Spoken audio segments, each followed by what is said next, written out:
I'm going to try to make this as pain-free as possible. Both of us, actually. I'll keep the cutesy jokes to a minimum.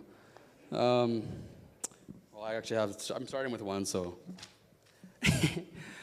Oh, man. Yeah, everyone's here, man. It's awesome.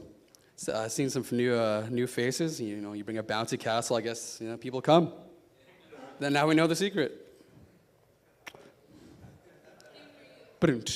Can't hear me? No, it can't hear me. Oh, yeah. I think it was the baby dedication. Anyway. For those watching online, you may not know me. I'm Dan. I'm worship pastor Dan Friesen.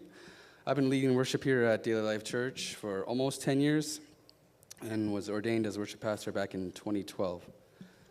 Ooh, yeah. Pastor George asked me to speak for 15 minutes, but between you and me, I got about 2. But I think I could stretch it to 10. We'll see. Okay. Okay. Today I want to talk about what worship looks like. Sometimes we get caught up in church where on Sunday morning we come and just sing 4 or 5 songs and just think to ourselves, man, I wonder when this is going to end, or I can't relate to these songs at all, and this isn't my style.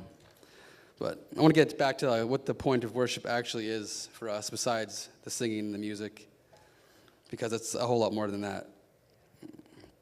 I think we're at times worried about what worship is doing for us, and less concerned about the object of worship, which is God. Sometimes we feel like it's more about what we can get than what we actually give, but worship is about giving. It's about giving to the Lord. Imagine bringing a gift to a birthday party and then keeping it for yourself. Something like that. We need to understand that the blessing we receive from worship is a byproduct of our worship and not the focus. Worship is not about convincing God to bless us.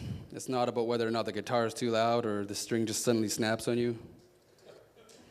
And then trying to muster up the will to finish. It's not about the string. I know I had to tell myself, it's not about the string, it's not about the guitar being in tune, but wow, is that distracting. Get your hands just scratching on the broken strings. Maybe you're not a person who feels like they need to jump around in public, flailing your arms around, and I totally get that. I respect that. And I just want to meet you guys where you are, and I want to get down to the very core of what worship actually is for us. And where our hearts are in relation to worship, and hopefully evoke a new sense of purpose and understanding towards worshiping, both here as a congregation and our daily lives at home. I'm sure you've heard this before: worship God in spirit and in truth. And I know we hear things all the time, and we don't, we say things, and it's kind of, but actually getting down to what that is doing this research, and that now I know, so a better idea, and it actually helped me worship today. I totally felt anew in worship today, in my focus.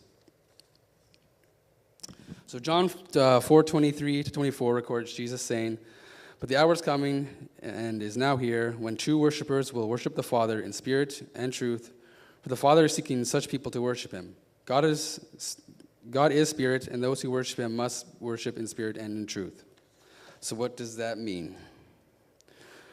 First of all, I think it's necessary to understand what worship is. It's easy to associate worshiping God with just singing a few songs in church, like I said before. But this is only one part of worship. Psalm 102 states, "Worship the Lord with gladness, come before him with joyful songs." Worshiping isn't just singing a song, it's a full life response to the object of our worship. When we truly worship something, it affects the way we live our lives. Translating the worship from the Greek, the Greek word worship implies an attitude of reverence.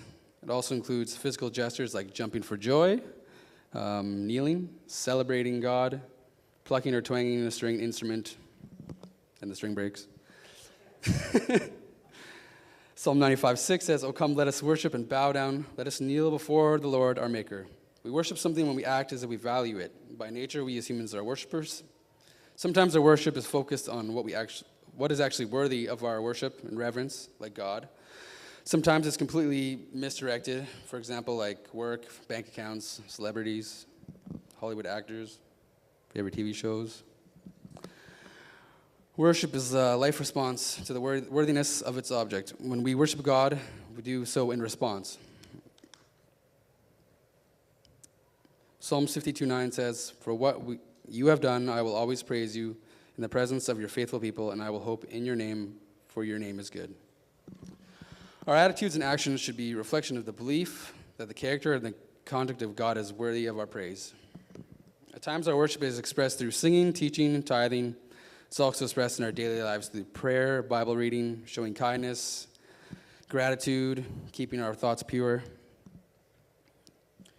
I think next we need to look at what worship is in spirit and in truth. It is important to know that we do this simultaneously. We do not worship in spirit in one setting and in truth in another. They're a package deal.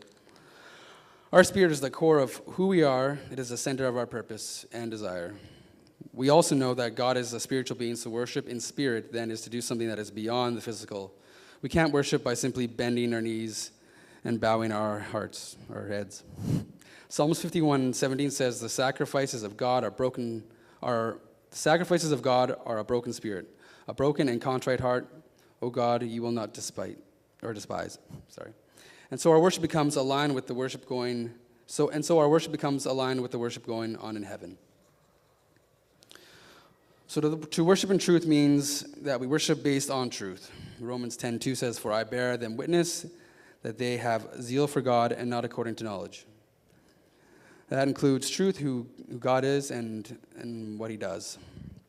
The reason he is worthy of our worship also includes the truth about whatever our situation may be.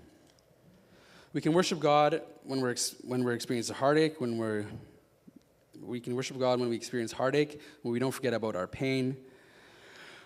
But even in our midst of our hurting, we can also worship him. In joyful circumstances, truth itself can be a means of worship. We worship God when we proclaim his truth. To worship God in spirit and in truth, then is to declare God as worthy of our praise, reverence. We do this through our minds, will, emotions, and in light of current circumstances.